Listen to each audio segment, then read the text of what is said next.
Ay, nako mga kaibigan. May caller tayo. We have Sophia. Hello, Sophia. Hi, Papa Jack. Good evening. Good evening. You are Sophia. Yeah, Sophia from Makati.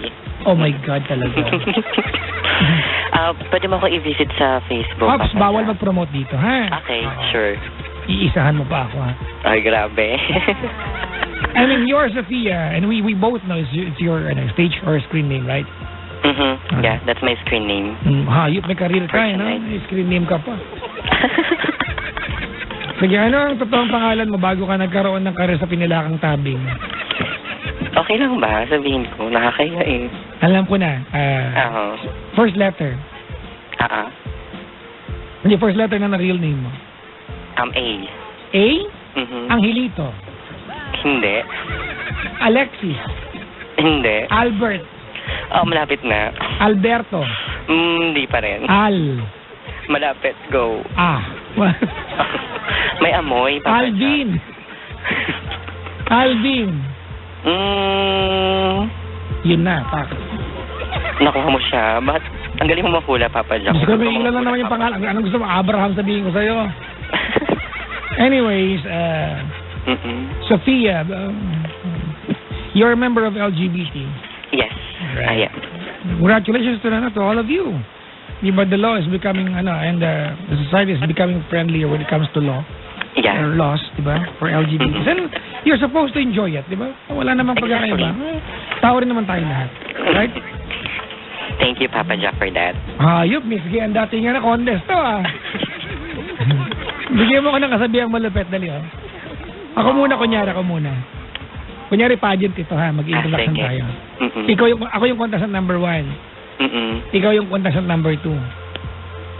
Okay? Okay. Ako muna mag-introduction. Ano ba ang kalimitang suot pag-introduction? National costume. Parang Miss Gay lang, may national costume pa? Oo, meron. Talaga? Yes. And yun yung inaabangan ng lahat, yung production nila habang Alam mo, yung national costume segment na, joke lang yan eh. Kasi ang totoo niyan, hindi naman talaga national costume sinusuot nyo dyan. Minsan makakita mo kami mukha ng peacock. Kailan ba nag-national costume yan? Tama ba? Minsan sang katerbang kieme pero puro kulambo na yung suot na wala na. Tama, di ba? Tama. Dapat unique costume ang tawag dyan, di national costume. Sige, babaguhin natin. Gagawa tayo ng batas. Isipin naman bansa, mga peacock tayo. Diba? Pinubutuloy ako sa'yo. Ang hilig nyo kasi sa peacock. Hoy, grabe. Peacock, ano ba? Alam niyo ba kung anong peacock? Yun. Alam mo ba kung Tagalog ng peacock? Ano? Pabo real. Hindi ba pabo lang? Ang pabo ay turkey. Diba? Okay, yeah. Ang gansa ay goose. Tama ba? Yung multo ay ghost. May singit lang, katunog eh. Ang pangit ng gantong joke pag gantong oras. 9:45. Handa ka na. Well, actually, yes, Papa Jack. Sige. Ano ba unang sinasabi? Pangalan? Pangalan, title, if you have. Kasi may dalawang klase ng Miss Gay, Papa Jack. May pagandahan, may papangitan. So, alin tayo doon? Hayop pa. Meron siya. Hindi ka pa nakaka-attend ng mga Miss Gay ng barangayan? Hindi pa. Nakaka-attend ako dati dito sa may, malapit sa may, kasi may kaibigan akong chairman dati. Dito sa may kila Pagawad Weng, malapit sa Espanya. Yung sa may pagliko ng 7-Eleven. Dami 7-Eleven, bawat kanto may 7-Eleven dyan. Malapit sa sa Dangwa. Di ako familiar sa Manila. Sige nga mo na. Dili po ako familiar sa Manila. Ano ba probinsya mo? Bicol. I'm from Bicol. Uy, Bicol! I always go there. Really? Saan sa Bicol, Papa Jack? Yeah, actually, I'm Bicol. I go to Legazpi to see the Mount Mayon. Oh, wow. I have not seen the Mount Mayon, mga kaibigan, nung lumalaki ako. But recently, in my adult years, when I have problems, I drive to Legazpi just to see the volcano. Maganda ba? Ako, Papa Jack, di ko pa siya narating. Kasi sa bungad lang kami ng Bicol. Hayop ko. Kung tagal, hindi ko pinuntahan yan. Oo, hindi ko pa. Mahal kasi ng pamasahe. Tsaka malayo. Mga pa siya. Saka bang part ng Bicol? Sa Camarines Norte. Dito ka lang sa Bukana. Yes, sa may Daet. Diet ka lang. Malapit ka lang pala. Ilang oras biyahe sa inyo? Pag from Manila? Hindi, papuntang Spain. Malamang Manila. Grabe si Papa Jack. Mga 8 or 9 hours. Spain? Baka pinulot yung Spain. Ang sakit kaya nung last na uwi ko, kasama ko yung mga friend ko, Papa Jack. Hindi na namin alam kung paano posisyon gagawin namin sa bus. Mga butterfly position. Ito pa, nakakalapa, Papa Jack. Ang kasabay namin sa bus. Puro mga matatanda kasabay namin sa bus. Magkukun position. Buti nga matanda, nakatiis sa biyahe kayo. Diyos ko. Actually, galit na galit yung mga matatanda sa amin kasi ang iingay naming mga bakla sa likod. Pero alam mo ako, I have so many friends na kasama sa LGBT. I always enjoy yung company niya. Maingay kasi. Ayoko lang ng laswaan diba? Pero let's not cross the line. Pero yung samahan lang. Masarap kayo kasama Outing, wala kayong pili-pili, di ba? Pero Papa Jack, di ba marami kang mga friend na member din ng LGBT? Oo, may mga kamag-anak nga ako Pero Papa Jack, may mga na-encounter ka na bang friend mo na nag-open sa'yo ng serious problem like love problem? Humingi ng advice? Oo naman, kahit on air, dami niyan. Or nakita mo, nasabaybayan mo ano ba nangyari sa buhay nila nung nai-inlove sila or nung nasawi sila? Hindi rin, baka chismoso ba ako? Buhay mo lang, ba't bakit alam kita? I never give mga kaibigan unsolicited advice. I don't do that. If I'm asked, I answer. If I'm not asked, di ba? Or should I even care? Hindi mo ako tinanong Sabagay. I like your point, Papa Jack. Yan talaga buhay. Anyway, sampala mo ko na intro mo, ikaw na lang I-intro kita Nakapag-list gay ka na ba? Nakasali ka na? Ang tagal na, Papa Jack. Siguro mga 7 years na. Hindi. Sige, i-intro kita Okay. Stand by.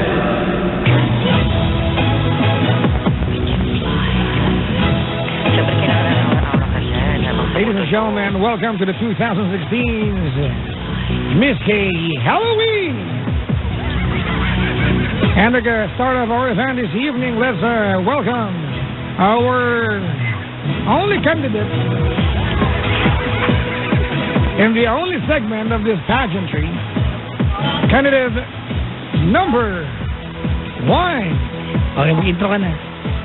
Hi, my name is Sophia. I'm 16 years old na nag-iiwan ng katagang kung ang mga kababaihan nagsusuot ng panty. Walang bastos, Ay, bawal ba? Teka lang, tama na to. Anong problema mo? Baka mawala akong trabaho sa'yo. Sorry, Papa Jack, kasi syempre, tinatanong nga kita kung anong klaseng pageant. Kasi may dalawang klase ng pageant. Yung papangitan at pagandahan. Pag pagandahan, yun yung mga more professional sila. Ganun. Uy, nanood ako ilan lang na Hindi ko tinapos. Mr. Gay Mr. World. Gay. Di ba nanood ako? Diyos ko, kasi nung pagbukas ko ng TV, nakita ko Pangasinan. Sabi ko, kamag-anak ko. Sige, Pangasinan ka ba, Papa Jack? I'm from Pangasinan. Ano yung mahal sa inyo? Mahal. Mahal kita. Dungo. Dungo kita, ganun. Hindi, dungo lang, dungo. Dungo lang. Ibig sabihin na mahal kita, ganun. Parang ganun na rin yun. Dungo. Sige. Bakit? Sabihin ko ngayon sa mahal ko. Dungo. Bakit? Taga doon ba jowa mo? Hindi naman. Bicol din siya. Pero sa ano sila, Catanduanes. Alright. Actually, hindi jowa. Hindi pa ako nagka-jowa, Papa Jack. Ano yan? Yun nga yung problema sa akin, Papa Jack, kasi hindi ko masabi yung feelings ko. Sobra. Okay, nag-start siya ganito. Last year, we're from Makati. Lumipat kami ng Pandacan, Manila. Sa may Pandacan area. Ano height mo? 5'1". At least. May justisya. Maganda yan pag gumawa ka ng basketball team ng Pandacan Giants. Uy, grabe. Diba? Ang tawag dyan ay oxymoron. Tama ba? Hello sa mga taga-Pandacan. Napupunta ako dyan, malapit yung salon ko dyan . Saan doon, Papa Jack? Ay, Santa Ana pala. Malapit na rin yung Diyos ko. Santa Ana pala yung salon ko. Malapit Santa Ana. May salon is along JP Rizal. I have to. Okay. Yeah. Natuturo sa akin mga... Cut Salon. Encarnacion Group of Salon. Sir Warren, maraming salamat for the business. I have it. Anyways, go ahead. Okay, yun na nga. So, ako kasi parang ang focus ko lang nun is family. And then, I mean, trabaho, career. Ano bang work mo? Isa akong assistant supervisor, assistant manager sa Convergys. Convergys! Mhm. Alright. Galing din ako na industriya ng call center. Oo. At maganda naman. Oo naman. Call center, mga kaibigan, that you have a very unique culture. Diba? Very unique ang kultura dyan. It's a fun culture. Alright, anyway, go ahead. Yun na nga, Papa Jack. So, wala akong planong ma-in-love, wala akong plano lahat. Sino maingay dyan? Actually, yung office mate ko. Ang ingay naman yan. Subuhan mo nga ng telepono yan. Ingay. Gusto daw nila akong pakinggan. Huwag ka mo maingay para hindi ko baba. Huwag nilang galawin yung abaya ka mo. Actually, abaya gamit namin. Abaya gamit nyo. Alam ko ba na? Ano ka? Naka-aux 7 ka? Naka-aux 3? Naka-log out. Ano yun? aux 9? Hindi, log out talaga. Log out talaga. Kasi diba, aux 7, aux 3. Depende kung paano nakasat, diba? Anyways, go ahead. Actually, nag-side comment yung katabi ko. So, yun na nga, Papa Jack. So, busy ako sa trabaho. Papasok ako ng gabi. Ngayon, may naging crush ako sa may baba namin. Kasi mahilig ako sa bagets before. Siyempre, alam mo na, mga kabaklaan. Mahilig sa mga bagets. Ang cute niya. Ngayon, every off ko, doon ako nakatambay sa labas. Ngayon, yung crush ko na yun, lagi siyang bumibili ng Red Horse. Sabi ko, 16 years old lang yun. Sabi ko, kaninong Red Horse yan? Sinong iinom niyan? Sabi niya, hindi kay kuya to. Umiinom dun sa may harap na naman ng computer, umiiyak. Ay, yung kuya! Yung kuya is kaka-23 lang. Ay, Ano yung magkaparehas na French? Yung isa lang fresh. Yung 16 lang. Oo, yung 16 lang. Joke lang. Minsan talaga sa magkakamag-anak, may lugi talaga yun. Hindi, okay naman. Hindi naman lugi. Hindi naman talo. Pero aminin niyo, di ba? Minsan, ang ganda na magkakapalit. Ito, anyari sa'yo. Anyway, tuloy mo na. Go ahead. So yun, Papa Jack, tuwing papasok ako ng gabi, syempre, call center, pang gabi, lagi ko siya nadadaanan sa may second floor, kasi tiga second floor sila, third floor kami. Okay. Na umiiyak. Bakit? Hindi ko pa alam kung anong reason nun. Noong time na hindi ko pa alam. Okay. Lagi siya nagiinom, lagi siyang lasing. And then, nagkaroon ng chance na inuman off ko, na-invite nila ako, nag-inom sila dalawang magpinsan. Actually, hapon yun. Hapon nag-start sila ng inuman. Pinakala niya sa akin yung pinsan niya. Hindi ko pa siya masyadong kilala. Even first name, hindi ko kilala sa kanya. Now, nagkakwentuhan kami that time. So, banding. Sa akin, wala pa. Actually, pinangyari pa nga sa kanila nung friend kong Becky. Diyos ko naman mga samahan ninyo.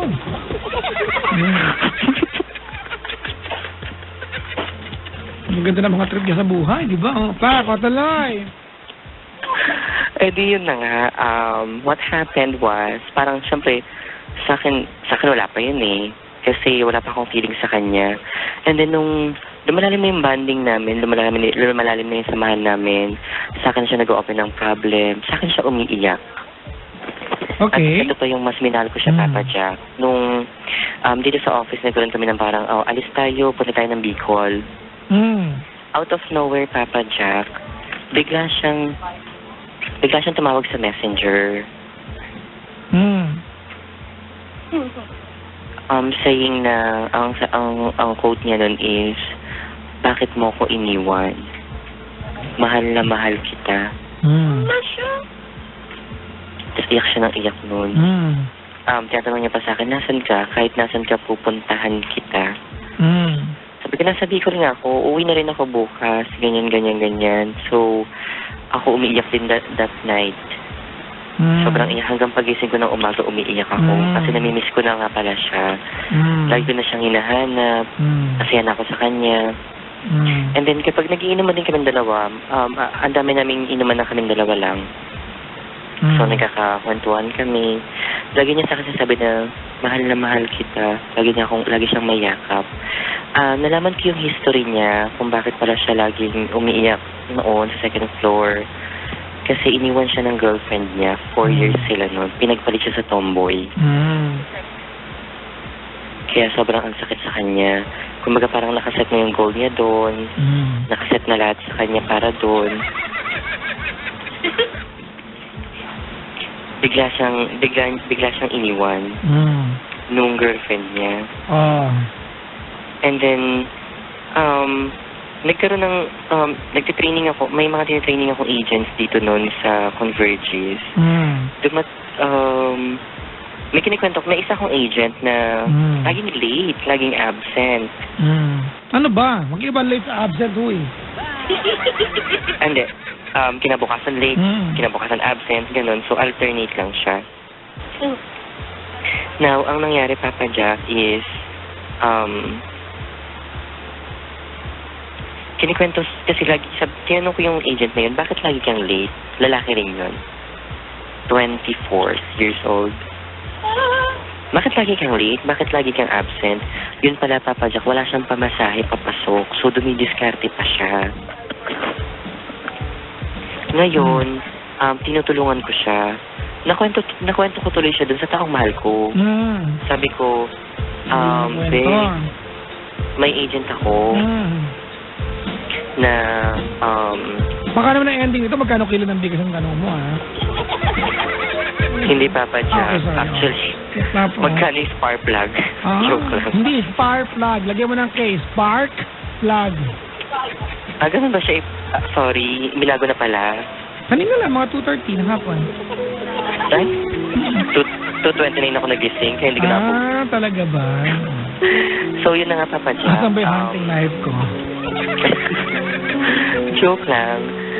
So, yun, kinikwento ko sa kanya, nakita ko siya nagselos. Alam mo yung selos na lalaki?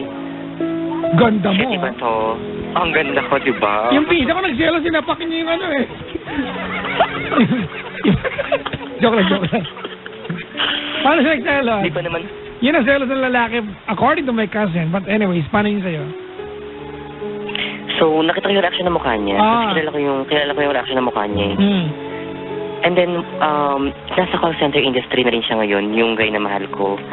Kasi February this year, nag-apply kami. So, ang target namin bago mag-end yung February, kailangan may trabaho na siya. So March, nakapagtrabaho na siya. Second day niya ng training, Papa Jack, ayun yung mga time na mahal ko na siya. Nare-realize ko na umaga na parang ansaya ko na sa kanya. Second day ng training pa lang, may landi ka sa kabisina mo. Hindi ako siya. Ikaw yung masaya, siya may landi. Mukha mo. Plastic na ito. Tapos?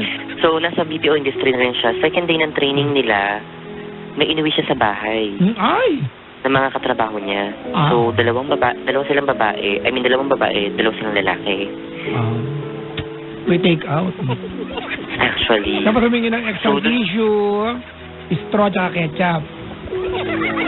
Nag-take out. 3 lang kami ng bahay. Doon ako sa kanila nag-board. Doon ako sa kanila nangupahan sa 3rd floor. So, ito na ang nangyari, Papa Jack. Ang sakit nun sa akin. So, pero tinanggap ko pa rin yun. Okay pa rin. Bakit kayo ba? Actually, yun nga eh. Sakto pala yung yung pinost ko ngayong gabi, di ba? How can you let go of someone when you don't have something to hold on to? Nabasa ko yun. Diba? Yung Tagalog, move on. Bakit? Mag-on ba kayo?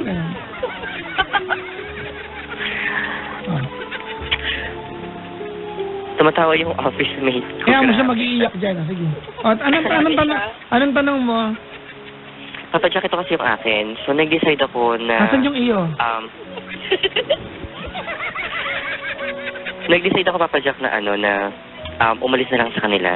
Kasi hindi ko na kaya, nasasaktan na ako. Affected ang bading. True lalo, walang eklabu. Nag-decide siya, Papa Jack. Ay, di ba ang bading nagkasabalutan? Umalis, eskapo. Tapos? Pinigilan ako ng mama niya na wag daw muna akong umalis kasi napamahal na raw ako sa kanila. Yung nanay... Ganyan. Ay, manugang ka na, ate. Wow, shit. Hoy! Ang kasama ko. Kasi nagmumura dyan. Sorry, yung katabi ko kasi.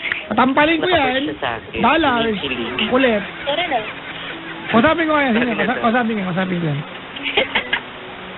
Kausapin ka raw. Kausapin ko yan. May call ako, Papa Jack. Wala akong pake. Judy siyang Papa Jack. Ang ingay mo, may call ka dyan. May call ako. I love you, Papa Jack. Mag-Ox 7 ka. Bawal yun, huddle yun eh. Ano ba yun? Ox 5. Ox 5. Sige na, yan. Tapos, game. Ox 3, para clinic. Clinic. Pag kunyari may tagus ka, gano'n, Ox 3. Bakit? Totoo naman pwede. Di ba, oh?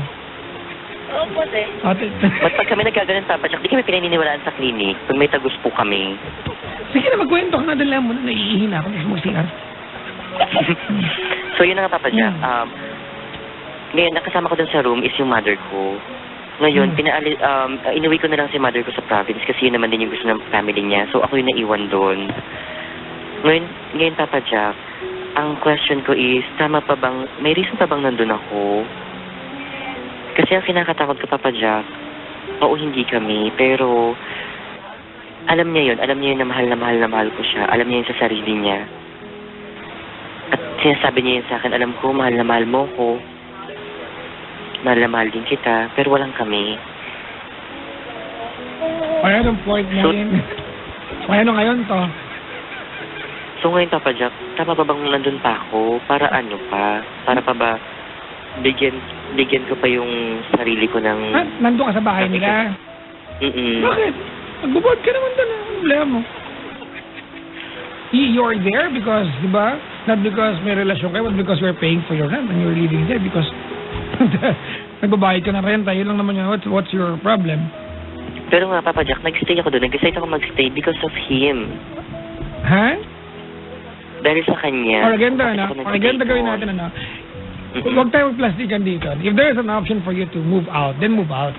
Diba? Huwag kang umarte na. May option ka naman umalis. Ayaw mong gawin. Nasa arte ka na. Sakit-sakit nandito ako. It's torture for me na nakikita siyang may iba. Hindi naman kami. Alam mo na pwede. You have all the, diba? You have the right to, to pack your things up and leave. You have the option, diba? To move out. Di mo ginagawa. So, huwag kang umarte. Papa Jack, ito kasi yun. Nung nagpaalam ako sa kanya... Ganito, Huwag mong sabihin sa akin, nagpaalam ka, hindi ka pinayagan. I don't really care. Hindi pa yan. Hindi na yan. Hindi niya ako pinayagan. Ito ang sinabi Look, niya. ganito, Nung nagpaalam ako Okay, sa kanya. shut up. I'm going to tell you something. You are there because you needed a place to live. Tama? Okay. That is your only business. Bakit ka nandun? If yung pagtira mo doon sa bahay na nirerentahan mo, it's a torture sa part mo, then feel free to move out. Anong problema mo? Bakit natin papalalain to? Why do we have to make this complicated? Napakasimple na solusyon. Mag-ibang kabalit ka. Kasi Papa Jack, sa tagal ng panahon na pinagsamahan, hindi pala matagal. Hindi kayo. Tumigil ka na. There's no you and him. There's just you and the other partner. There's him and there's somebody else. There's no you and him. Wag mong bigyan ng angulo ito na parang meron kang pinanghahawakan kung bakit ka nandun other than nagrenta ka sa kanila. Yun lang talaga yun. Ito nga, Papa Jack, nung nagpaalam ako sa kanya, umiiyak siya. Wala akong pakialam. Bago pa nagkaroon ng something special sa inyo, nag-iiyakan na sila sa second floor. Ano problema mo? Pero hindi ako yung iniiyakan. I don't care. Ngayon ako na. Diba? I don't care. Diba? Look, ganito, Alright, Sophia, and I do not mean this, diba, to insult you. I know you're a gay and I respect you. This is a rhetoric, Huwag mo akong baklain dito. Para lang maliwanag sa usapan natin, I don't refer to you as a person.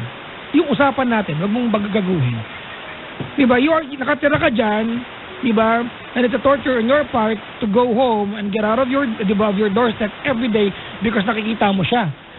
And the only business you have kung bakit ka nandun ay nagrenta ka. If it's a torture sa part mo na nandun ka, nakikita mo siya, at nadurog yung puso mo kasi hindi naman kayo, di walis ka. Ano problema mo? The only reason bakit ayaw mo walis, maarte ka. Tapos ngayon, aarte ka, tapos ngayon, nasasaktan ka, aarte ka lalo. Napakadali naman solusyon para palalain mo pa. Hindi ko pa kaya yung mawala siya sa akin. akin, Papa Jack. O, di, ko. Bakit kayo ba? Hindi nga. Ba't mawawala sa'yo? Ba't naging sa'yo ba? Mas mahal ko siya. Hindi naman kailangan yun eh. Ako para sa akin sa akin hindi ko siya kailangan na kailangan may title kami. Basta mahal ko siya. Ayoko siyang iwan. O, di wag kang umalis. O, di we have solved the problem. If it's okay pala sa iyo to live, di ba, next door sa kanya, at wala ka palang inaasahang kapalit, at okay ka na sa partner, anong problema mo yan? May nag-chat sa akin yung friend ko ba yan? Sagutin mo yung tanong ko and focus your attention to me. Ano problema pala ngayon? Yun nga, Papa Jack. Hindi ko, ang gulo-gulo. Ang gulo-gulo. Hindi magulo ito. Hindi ko alam. Hindi magulo ito. Ikaw lang magulo dito. Kasi dito siya, Papa Jack. Oo. Ayoko na rin. Kung ako lang din Brad, mag-stay. stop telling yourself, kung ako lang din naman Bakit? Sino pa ba? Ikaw lang din naman. Ba't kayo ba? Hindi naman, di ba? So, sino pa ba?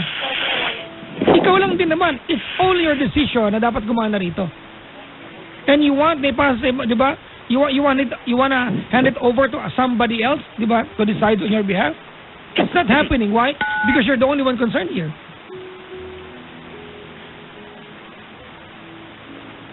Tulungan mo ka mag-decision, Papa Jack. Will I stay or will I go na ba? Look, if I answer your question, because I already answered you, di ba, kanina? If I answer your question, the two of us will become stupid already. I'd rather you look stupid than me. Madadami pa ako sa'yo. You're stupid. Para lang alam mo. You are. Pero yung katangahan na to, ito yung kaligayahan ko, Papa. Yung pala naman, bakit ka naman? Tatanong ka pa. Maligaya ka pala dyan, iyan mo lang. Who am I to stop your happiness then? Masaya ka pala, categorically if you're happy, diba, why call me and ask me to stop your happiness? Stupid ka nga. Kumakarte ka lang.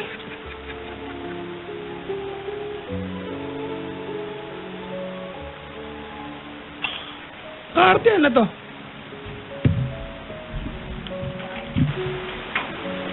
Diba, Sofia? Oy, Alvin. Hindi po ako si Alvin. Charot. Papa Jack naman eh. Nakakainis ka naman.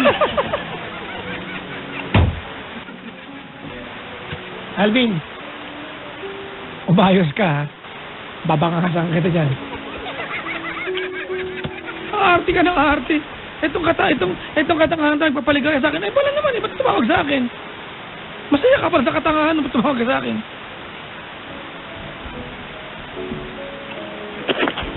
Ano?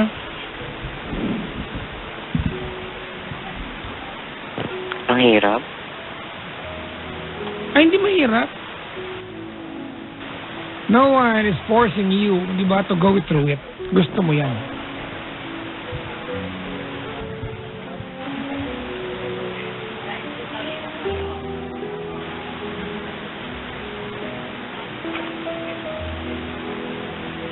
No one is forcing you.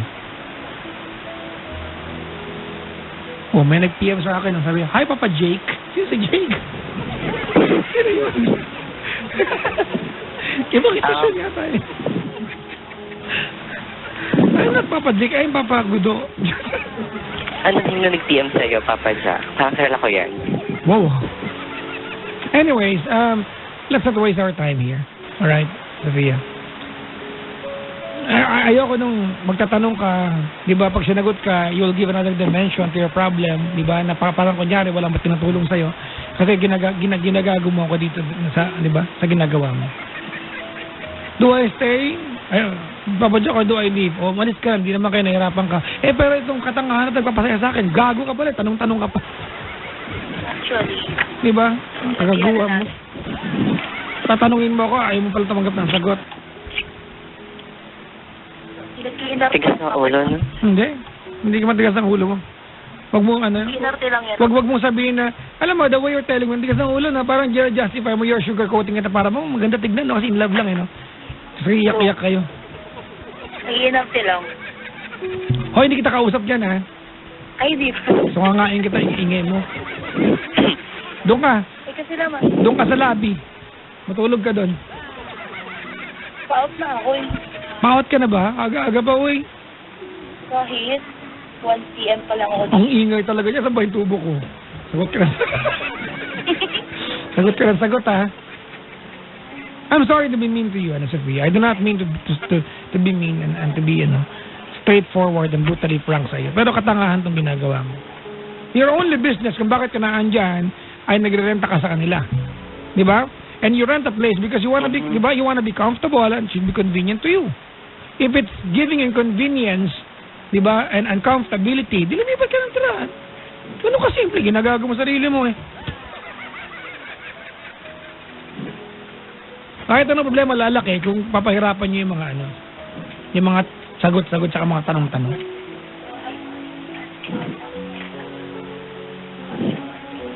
Wala akong masabi. Wala ka talaga masabi kasi alam mo na yung sagot bago ko pa sabihin sa'yo. Anyway, thank you for calling my show, Sofia. Bye-bye. Papa Jack, wait lang. Grabe ka. Bakit? Wait lang. What?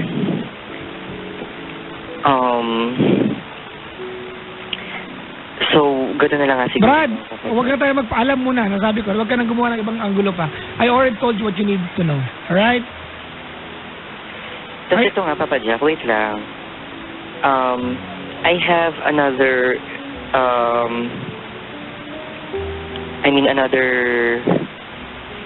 yung, ang tawag ito, yung parang, yun yung nagpakilig sa akin. May nagpakilig sa akin during that. That's part pa lang yun, Papa Jack. Meron pang isa, yun yung taga-tagig, yun yung agent ko. So, ang nangyari, this is a totally different story naman. So, agent ko siya dito sa office. Lagi niya ako dinadala ng coffee. Yun yung laging late.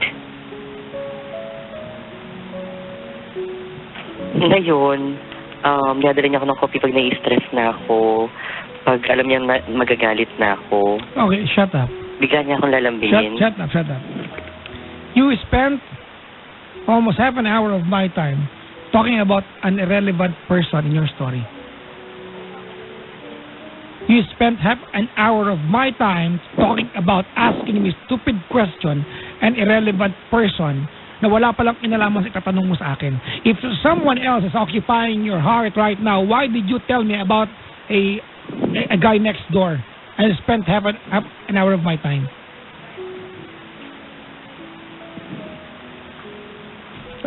Binaba ko, mga kaibigan.